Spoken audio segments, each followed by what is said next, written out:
ছিল না।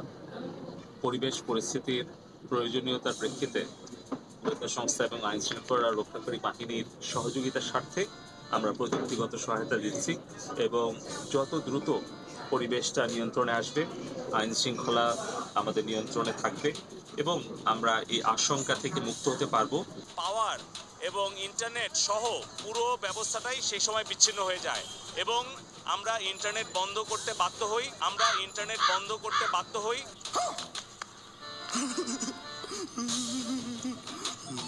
পরীক্ষামূলক দ্রুত আমরা ব্রডব্যান্ড চালু করছি। বিশ্বের সঙ্গে যোগাযোগ বন্ধ ও বাংলাদেশকে পেছনে নিতে পরিকল্পিতভাবে ডাটা সেন্টারগুলোতে আগুন দেওয়া হয়েছে বলেও জানান প্রতিমন্ত্রী।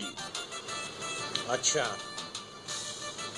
ঠিক আছে। 3টা ডেটা সেন্টারে যে ইন্টারনেট যে কানেকশন, সেই ফাইবার অপটিক্যাল কেবলগুলো রিডান্ডেন্সি সহ পুড়িয়ে দিয়েছে।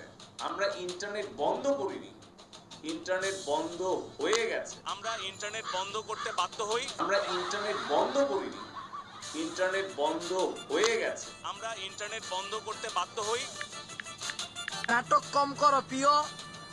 একটা মিথ্যা কথা বললে অনেক মিথ্যা কথা মানে অনেক একটা মিথ্যা কথা বললে ওইটা অনেকগুলো আরো মিথ্যা কথা ঢাকার চেষ্টা করলে ওইটা মিথ্যাই থেকে যাবে।